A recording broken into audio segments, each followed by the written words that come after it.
اعوذ باللہ من الشیطان الرجیم بسم اللہ الرحمن الرحیم الحمد للہ رب العالمین وصلی اللہ علی سیدنا محمد وآلہ الطاہرین اللہم صلی علی محمد وآل محمد وعجل فرجہم وفرجنا بہم۔ عزیزان گرامی، السلام علیکم ورحمۃ اللہ وبرکاتہ۔ اصول دین کا دوسرا اصل عدل الہی کے ذیل میں درس نمبر 11 کا آغاز ہو رہا ہے، اور اس درس کا عنوان ہے حکمت الہی روایات کی روشنی میں۔ عزیزان گرامی، عدل الہی اور حکمت الہی کے بحث میں ہم نے اللہ تعالی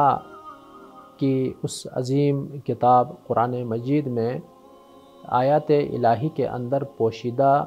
جو حکمتیں ہیں، اللہ تعالیٰ نے جہاں پر امر اور نہی کیا ہے، اور امر اور نہی کے اندر جو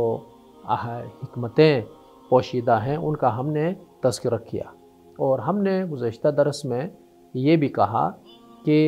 اللہ تعالیٰ جب کسی کام کے انجام دینے میں بہت ہی مصلحت دیکھتا ہے تو اس کو واجب قرار دیتا ہے، کسی کام کو چھوڑنے پر مصلحت دیکھتا ہے تو اس کو حرام قرار دیتا ہے۔ اگر کسی کام کو انجام دینا بہتر ہو لیکن مصلحت شدیدہ نہ ہو تو اس کو مستحب قرار دیتا ہے۔ اگر کسی کام کو ترک کرنے میں مصلحت دیکھتا ہے، بہتر سمجھتا ہے تو اس کو مکروہ قرار دیتا ہے، اور انجام دینے اور نہ دینے میں کوئی خاص شدت نہ ہو تو اس کو مباح قرار دیتا ہے۔ جو افراد توضیح المسائل کا مطالعہ کرتے ہیں اور حدود و احکام شرعیہ پر عمل کرنے کی کوشش کرتے ہیں، یقیناً سب جو ہے ان احکام سے آگاہی اور آشنائی بھی رکھتے ہیں۔ تو آئیے ہم یہاں پر روایات کی روشنی میں، ائمہ معصومین علیہم السلام کے اقوال کی روشنی میں اللہ تعالیٰ کے فرامین کے اندر جو حکمتیں پوشیدہ ہیں ان کی طرف ہم رجوع کریں۔ یہاں پر جمیل ابن دراج امام جعفر صادق علیہ السلام کے ایک صحابی تھے، انہوں نے امام علیہ السلام سے پوچھا کہ بعض حلال اور حرام کاموں کے وجوب اور حرمت کا جو فلسفہ ہے وہ کیا ہے؟ کیوں اللہ تعالیٰ مطلب کسی کو واجب قرار دیتا ہے اور کسی کو حرام قرار دیتا ہے اور حکم کرتا ہے کہ یہ حرام ہے، یہ واجب ہے؟ امام علیہ السلام نے فرمایا کہ لم یشرع اللہ سبحانہ وتعالی حکما من الاحکام، یعنی اللہ تعالیٰ کسی بھی حکم کی تشریع نہیں کرتا ہے، یعنی کوئی بھی حکم اللہ تعالیٰ صادر نہیں کرتا، بیان نہیں کرتا، الا لحکمت من الحکم، مگر ان کی اس کے اندر یعنی اس حکم کے اندر حکمتوں میں سے ایک حکمت ضرور پوشیدہ ہو، اس کے اندر ایک حکمت ضرور موجود ہو۔ وَلَمْ يُحَلِّلِ الْحَلَالَ إِلَّا لِحُسْنِهِ، اور اللہ تعالیٰ کسی چیز کو بھی حلال قرار نہیں دیتا ہے مگر اس کے اندر جو حسن ہے، جو نیکی ہے، جو خوبی ہے، جو مصلحت ہے، اسی کے خاطر اللہ تعالیٰ کسی چیز کو حلال قرار دیتا ہے۔ وَلَمْ يُحَرِّمِ الْحَرَامَ إِلَّا لِقُبْحِهِ، اور اللہ تعالیٰ کسی چیز کو حرام قرار نہیں دیتا مگر اس کے اندر موجود جو قباحت اور برائی ہے اسی کی وجہ سے۔ تو پس جب اللہ تعالیٰ نے اپنے بندوں کی حکمت اور مصلحت کو مد نظر رکھتے ہوئے کسی چیز کو حلال قرار دیتا ہے اور کسی چیز کو جب حرام قرار دیا ہے، تو بندوں کو بھی چاہیے، انسانوں کو بھی چاہیے کہ اللہ تعالیٰ کے اوامر اور نواہی پر جو ہے عمل درآمد کریں۔ حضور پاک صلی اللہ علیہ وآلہ وسلم نے فرمایا کہ یا عباد اللہ، اے اللہ کے بندو، انتم کالمرضی، آپ لوگ مریضوں کی طرح ہیں، آپ لوگ بیماروں کی طرح ہیں، واللہ رب العالمین کا طبیب، تمہارا جو رب ہے، تمہارا جو خالق ہے، جس نے تم لوگوں کو پیدا کیا ہے، وہ طبیب اور حکیم کی طرح ہے کہ جو انسانوں کی بیماریوں سے آگاہ ہے، وہ جانتا ہے۔ فصلاح المرضى فيما يعلمه الطبيب ويدبره به، مریض کی جو مصلحت ہے، مریض کی جو خوبی ہے، وہ یہی ہے کہ طبیب اور حکیم اس کو تشخیص دے، یعنی طبیب بیماری کو تشخیص دے اور بیماری کو تشخیص دینے کے بعد اس کے لیے دوا تجویز کرے۔ تو یہ مریض کی خوبی ہے، یعنی مریض کی خوبی اسی میں پوشیدہ ہے کہ وہ ڈاکٹر اور حکیم اور طبیب کے فیصلے کی طرف وہ دیکھتے رہے کہ وہ کیسا فیصلہ کرتا ہے، وہ کس چیز کو کھانے کا حکم کرتا ہے اور کس چیز کو نہ کھانے کا حکم کرتا ہے، منع کرتا ہے۔ وَيُدَبِّرُهُ، اور جو تدبیر طبیب کرتا ہے اسی میں بیمار کے لیے مصلحت ہے، اسی میں بیمار کے لیے خوبی ہے۔ لا فیما یشتہیہ المریض ویقترحہ، نہ ان کی مریض جس کی وہ اشتہا رکھے، یعنی مریض جو چاہتا ہے وہ مریض کے فائدے میں نہیں ہے، مریض جو تجویز کرتا ہے وہ مریض کے فائدے میں نہیں ہے، بلکہ طبیب اور حکیم بیماری کو دیکھ کر جو تشخیص دیتا ہے وہ فائدہ مند ہے۔ اب بچوں کو اگر ہم ہاسپٹل لے کر جاتے ہیں تو بچے کبھی بھی نہیں مانیں گے کہ ڈاکٹر ان کو انجیکشن لگا دے، سب ڈرتے ہیں، سب روتے ہیں، لیکن طبیب اور ڈاکٹر انجیکشن میں ہی اس بچے کی جو شفا ہے وہ دیکھتا ہے، تو وہ تو کہے گا بچے بے شک روئے، بے شک بچے کو تکلیف ہو، یعنی ایک وقتی تکلیف جو ہے بہتر ہے ایک لمبی بیماری سے، طویل بیماری سے وقتی تکلیف بہتر ہے، یعنی انجیکشن لگائے گا تو وہ صحت یاب ہوگا، اور طبیب یہی کہتا ہے کہ بھائی انجیکشن اس کو لگانا چاہیے تاکہ یہ شفا پیدا کرے، شفا حاصل کرے۔ حضور پاک صلی اللہ علیہ وآلہ وسلم فرماتے ہیں کہ انسان مریضوں کی طرح ہے اور خالق انسان اس طبیب اور حکیم کی طرح ہے، تو مریض کی مصلحت اس چیز میں ہے کہ طبیب اس کے شفا کے لیے اور اس کے علاج کے لیے ڈھونڈے اور تجویز کرے، نہ ان کی جو مریض تشخیص دے اور تجویز کرے وہ اس کے لیے بہتر ہو، نہیں، ایسا نہیں ہے۔ الا فسلم اللہ امرہ، حضور پاک صلی اللہ علیہ وآلہ وسلم نے فرمایا کہ اے لوگو فسلموا امرہ، یعنی امر الہی کے سامنے تم تسلیم ہو جاؤ، اللہ تعالیٰ کے حکم کو تم مان لو، تکونوا من الفائزین، تم لوگ کامیاب ہو جاؤ گے، تم لوگ فلاح پاؤ گے۔ اگر تم لوگ فلاح پانا چاہتے ہو تو اپنے رب کے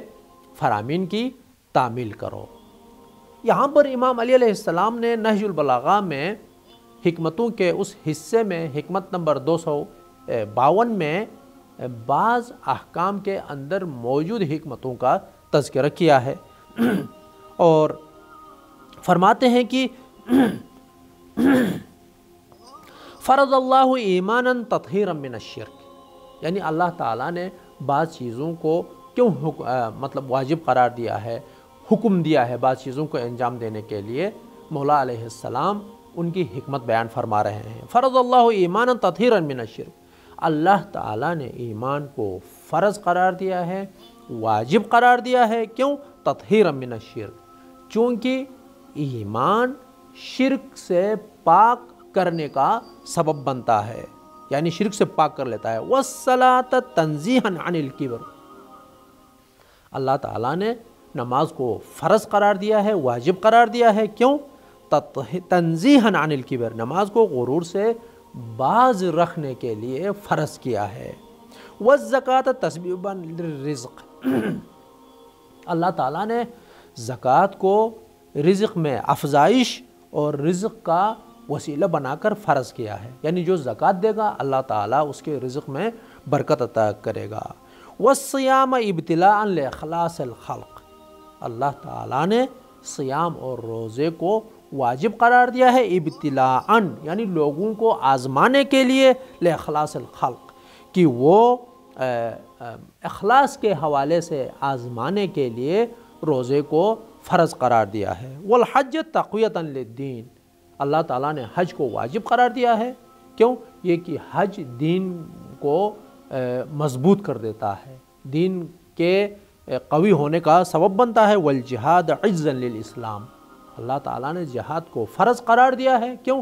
عزا للاسلام، چونکہ اسلام کی جو عزت ہے وہ جہاد کے ذریعے سے حاصل ہو جاتی ہے۔ والامر بالمعروف والنہی عن المنکر ردعا للسفہاء، اللہ تعالیٰ نے امر بالمعروف کو واجب قرار دیا ہے عوام کی مصلحت کے لیے، والنہی عن المنکر ردعا للسفہاء، یعنی بیوقوفوں کو برائی سے روکنے کے لیے نہی عن المنکر کو فرض قرار دیا ہے۔ وصلۃ الرحم منماتا للعدد، صلہ رحم کو در واقع عدد میں اضافہ کرنے کے لیے فرض قرار دیا ہے۔ والقصاص حقنا للدماء، اللہ تعالیٰ نے قصاص کو یعنی مقتولین کے ورثاء کو قتال کا یہ حق عطا کیا ہے، کیوں؟ خون کے تحفظ کے لیے، یعنی در واقع قصاص خون کے تحفظ کا وسیلہ ہے۔ جب انسان کو پتہ چلے گا کہ اگر وہ کسی کو جان سے مارے تو اس نے بھی مرنا ہے، یعنی حاکم شرع اس کو بھی تختے دار پر لٹکا دے گا، تو پھر وہ کم از کم خود سے ڈر کے دوسروں کو قتل نہیں کرے گا۔ وإقامۃ الحدود اعظاما للمحارم، اللہ تعالیٰ نے حدود کے قیام کو جو فرض قرار دیا ہے وہ اعظاما للمحارم، یعنی محرمات کی اہمیت کو سمجھانے کے لیے، کہ یعنی اگر کوئی حرام کام انجام دیتا ہے، کوئی چوری کرتا ہے تو اس کا ہاتھ کاٹ دیا جائے گا، تو پس یعنی چوری نہ کرنا جو ہے وہ بہت اہمیت کے حامل ہے۔ بس احکام کی اہمیت کو بڑھانے کے لیے اللہ تعالیٰ نے کیا کیا ہے؟ حدود کے قیام کا حکم دیا ہے۔ وَتَرْكَ شُرْبِ الْخَمْرِ تَحْسِينًا لِلْعَقْلِ، یعنی عقل کی حفاظت کے لیے شرب خمر کو حرام قرار دیا ہے، یعنی شراب خواری کو حرام قرار دیا ہے، کیوں؟ تاکہ انسان کا عقل محفوظ رہ سکے، عقل کی حفاظت کے لیے۔ وَمُجَانَبَةَ السَّرِقَةِ ایجابًا لِلْعِفَّةِ، یعنی چوری سے اجتناب کرنے کا جو حکم اللہ تعالیٰ نے دیا ہے وہ عفت کی حفاظت کے لیے ہے، عفت اور پاکدامنی کی حفاظت کے لیے اللہ تعالیٰ نے اس کو واجب قرار دیا ہے۔ وَتَرْكَ الزِّنَا تَحْسِينًا لِلسَّبَب، زنا کو اگر اللہ تعالیٰ نے حرام قرار دیا ہے تو نسب کی حفاظت کے لیے اللہ تعالیٰ نے ایسا حکم دیا ہے۔ وَتَرْكَ اللِّوَاطِ تَكْثِيرًا لِلنَّسْلِ، لواط کو اگر اللہ تعالیٰ نے حرام قرار دیا ہے، مولا امیر المومنین علیہ السلام فرماتے ہیں کہ نسل کو بڑھانے کے لیے اس چیز کو حرام قرار دیا ہے۔ وَالشَّهَادَاتِ اسْتِظْهَارًا عَلَى الْمُجَاهَدَاتِ، اللہ تعالیٰ نے گواہوں کو انکار کے مقابلے میں ثبوت فراہم کرنے کے لیے واجب قرار دیا ہے۔ وَتَرْكَ الْكَذِبِ تَشْرِيفًا لِلصِّدْقِ، صدق اور سچائی کی شرافت کو بیان کرنے کے لیے جھوٹ کو اللہ تعالیٰ نے جھوٹ بولنے کو حرام قرار دیا ہے۔ وَالسَّلَامَ أَمْنًا مِنَ الْمَخَاوِفِ، قیام امن کو خطروں سے تحفظ کرنے کے لیے اللہ تعالیٰ نے امن کو واجب قرار دیا ہے۔ وَالْإِمَامَةَ نِظَامًا لِلْأُمَّةِ، اللہ تعالیٰ نے امامت کو امت کی تنظیم سازی کے لیے وسیلہ قرار دیا ہے۔ وَالطَّاعَةُ تَعْظِيمًا لِلْإِمَامَةِ، اور یہ جو طاعت ہے وہ امامت کی عظمت کو بیان کرنے کے لیے اطاعت کو اللہ تعالیٰ نے واجب قرار دیا ہے۔ عزیزان گرامی، احکام الہی میں عظیم حکمتیں اور مفسدے پوشیدہ ہونے کے باوجود بعض لوگ ان احکام کی پاسداری نہیں کرتے ہیں۔ اب ہم نے صرف یہاں پر مولا کائنات امیر المومنین علیہ السلام نے بعض احکام میں موجود حکمتوں کا تذکرہ کیا ہے، اور ہم نے بھی امام کے قول کو بیان کیا اور صرف معنی کیا، تفصیل سے بھی ہم نے بحث نہیں کی ہے۔ اگر تفصیل سے اگر ہم بحث کرنا چاہیں، ہر ایک جملے کی تشریح اگر ہم کرنا چاہیں تو بہت ہی وقت کی ضرورت ہے، لیکن ہم نے تبرک کے طور پر امام کے ان گفتگو اور امام کے ان فرامین سے استفادہ کرنے کے لیے صرف ہم نے امام کے قول کو بیان کیا اور امام کے قول کا ہم نے معنی کیا، لیکن ان تمام حکمتوں کے موجود ہونے کے باوجود بعض لوگ وہ احکام شرعیہ کی پاسداری نہیں کرتے ہیں۔ وہ لوگ حکمتوں کو مد نظر رکھے بغیر اپنی خواہشات کو وہ پوری کرتے ہیں۔ مثال کے طور پر اللہ تعالیٰ نے نقصانات اور فسادات ہونے کی وجہ سے شراب کو حرام قرار دیا ہے۔ اب ہم نے عرض کیا کہ مولا علیہ السلام نے فرمایا ہے کہ عقل کی حفاظت کے لیے اللہ تعالیٰ نے شراب کو حرام قرار دیا ہے، شراب نوشی کو حرام قرار دیا ہے۔ اب امام باقر علیہ السلام سے صرف اس شراب خواری کے بارے میں ہم ایک حدیث بیان کریں گے، پھر آگے بڑھیں گے۔ امام علیہ السلام نے کیا فرمایا؟ ان مدمن الخمر کعابد وطن، جو شراب خوار ہوتا ہے، جو شراب نوشی کرتا ہے اور ہمیشہ شراب خواری کو اپنی عادت بنا دیتا ہے، تو وہ کعابد وطن، وہ بت پرست کی طرح ہے، یعنی وہ بت پرستی کرتا ہے، یعنی ایک بت کو جو پوجا کرتا ہے گویا شراب خوار بھی بتوں کو پوجا کرنے والے کی طرح ہے۔ وَيُورِثُهُ الْارْتِعَاشِ، یعنی شراب خواری کا جو نقصان ہے وہ در واقع بت پرست کرنے والے کی طرح ہے، اور ورثے میں وہ کپکپاہٹ جو ہے اسے مل جاتی ہے۔ وَيُورِثُهُ الْارْتِعَاشِ وَيَهْدِمُ مُرُوَّتَهُ، یہ شراب خوری انسان کی جو انسانیت ہے، جو انسان کے اندر جو عزت ہے اور جوان مردی ہے یا جو غیرت ہے وہ ختم کر دیتی ہے۔ وَيَحْمِلُهُ عَلَىٰ أَن يَجْسُرَ الْمَحَارِمِ مِنْ سَفْكِ الدِّمَاءِ، اور وَرُكُوبَ الزِّنَا، امام علیہ السلام یہاں پر فرماتے ہیں کہ وَيَحْمِلُهُ عَلَىٰ أَن يَجْسُرَ الْمَحَارِمِ مِنْ سَفْكِ الدِّمَاءِ، اور شراب خوری ایک ایسی بری چیز ہے کہ جو انسان کو جسور بنا دیتی ہے، یعنی انسان کو یہ جرأت دیتی ہے کس چیز پر؟ من سفک الدماء، یعنی خون بہانے کا جو ہے انسان کو یہ جرأت دیتی ہے۔ ورکوب الزنا،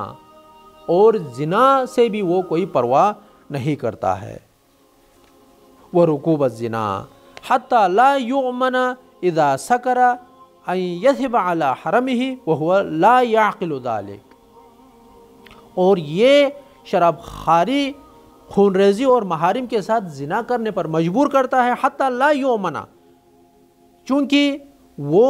جب وہ مست ہوتا ہے، حتی لا یؤمن اذا سکر، جب وہ مست ہوتا ہے تو وہ نہیں سمجھتا ہے کہ ان یذهب علی حرمہ وہو لا یعقل ذلک، یعنی وہ اپنے محارم پر تجاوز کرتا ہے لیکن وہ سمجھتا ہی نہیں ہے کہ یہ میرے محارم ہیں۔ کیوں؟ انسان کی جو عقل ہے وہ زاہل ہو جاتی ہے، وہ لا یعقل، چونکہ وہ اپنی عقل کو کھو بیٹھتا ہے۔ والخمر لا یزید شاربها الا کل شارب، اور جو شارب خمر ہے وہ در واقع ہر گناہ کو انجام دیتا ہے، اور گناہ کو انجام دے کے کوئی اس کو پرواہ نہیں ہوتا ہے، کیونکہ شراب خوار کو ہر برائی اور فساد میں ڈال کر یہ شراب خواری اس کو چھوڑ دیتی ہے۔ یہاں پر اسی حکمت کو بیان کرتے ہوئے امام جعفر صادق علیہ السلام کے ایک راوی ہیں ہشام بن حکم، اور امام کے اچھے اصحاب میں سے ہیں، اور ہشام ابن حکم کے بارے میں امام جعفر صادق علیہ السلام نے فرمایا ہے متعدد بار کہ ہشام نے اپنی زبان کے ذریعے سے، اپنے ہاتھ کے ذریعے، اپنے اعضاء اور جوارح کے ذریعے سے ہماری مدد کی ہے، نصرت کی ہے، یعنی ائمہ معصومین علیہ السلام کی۔ ہشام ابن حکم کہتا ہے کہ سألت زندیق ابا عبداللہ علیہ السلام، ایک ملحد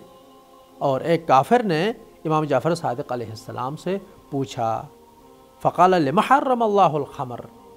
یعنی اللہ تعالیٰ نے خمر کو کیوں حرام قرار دیا ہے، شراب کو کیوں حرام قرار دیا ہے؟ ولا لذت افضل منہا، جبکہ اس شراب سے بڑھ کر کسی اور چیز میں ایسی لذت نظر نہیں آتی ہے، یعنی شراب خوری اچھی چیز ہے، اللہ نے کیوں حرام قرار دیا ہے؟ قال حرمہا، امام علیہ السلام نے فرمایا کہ اللہ تعالیٰ نے شراب خوری کو حرام قرار دیا ہے لأنہا ام الخبائث، کیونکہ یہ شراب اور شراب خواری ہر خباثت کی جڑ ہے، ہر بدی کی جڑ ہے، وراس کل شر، اور ہر شر اور ہر برائی کا وہ کیا ہے؟ راس ہے اور سر ہے۔ یاتی علی شاربہا ساعۃ یسلب لبہ، شراب خوار اپنی عقل کو کھو بیٹھتا ہے، یعنی شراب خوار پر ایک ایسی حالت آ جاتی ہے کہ وہ اپنی عقل کو کھو بیٹھتا ہے۔ ولا یعرف ربہ، وہ اپنے رب کو نہیں پہچان سکتا جب شراب پی لیتا ہے۔ ولا یترک معصیۃ الا رکبہا، اور یہ شراب خوار ہر گناہ کو انجام دیتا ہے، یعنی ولا یترک معصیہ، یعنی وہ معصیت کو ترک نہیں کرتا، وہ معصیت اور نافرمانی کو چھوڑتا نہیں ہے، الا رکبہا، مگر ان کی اس پر یہ سوار ہو جاتا ہے، یعنی مطلب یہ ہے کہ وہ معصیت کو، ہر معصیت کو، ہر برائی کو، ہر نافرمانی کو انجام دیتا ہے، نہ ان کی معصیت کو نہیں چھوڑ دیتا ہے بلکہ ہر گناہ کو انجام دیتا ہے۔ ولا حرمتا الا انتہکہا، اور وہ ہر تقدس کو پامال کر دیتا ہے شراب خوار۔ ولا رحما ماستا الا قطعہا، یعنی تمام رشتہ داروں کے ساتھ وہ قطع رابطہ کرتا ہے شراب خوار۔ ولا فاحشتا الا اتاہا،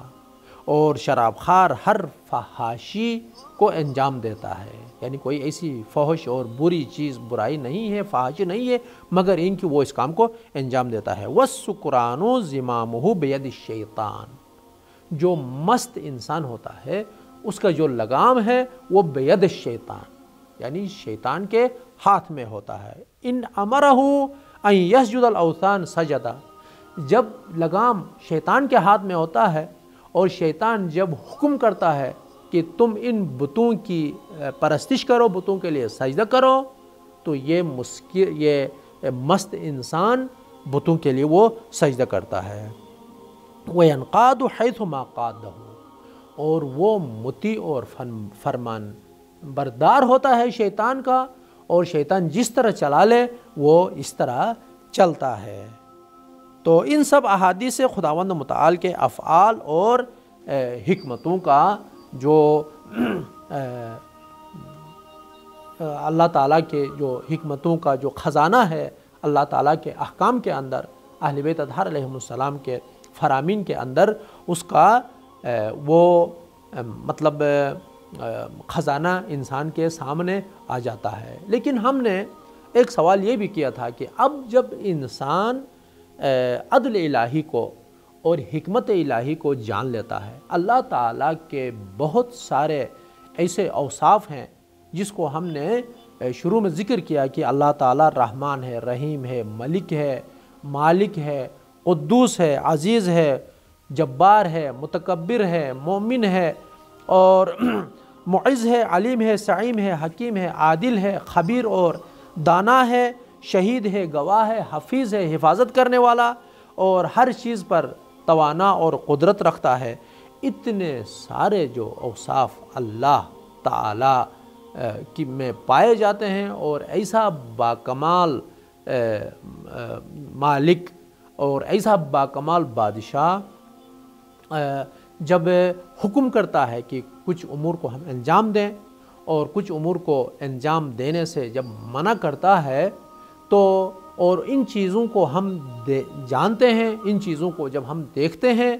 تو پھر اس کا نتیجہ اور اثر کیا ہوگا ہمارے اوپر؟ تو عدل الہی اور حکمت الہی کو جاننے سے انسان کے عمل پر اور انسان کے کردار پر کیا اثر ہوتا ہے، وہ ہم آئندہ درس میں بیان کریں گے۔ اللہ تعالی ہم سب کو حکمت الہی اور فلسفہ احکام کو سمجھ کر اس پر عمل کرنے کی توفیق عنایت فرمائے۔ آمین ثم آمین۔ والسلام علیکم ورحمۃ اللہ وبرکاتہ۔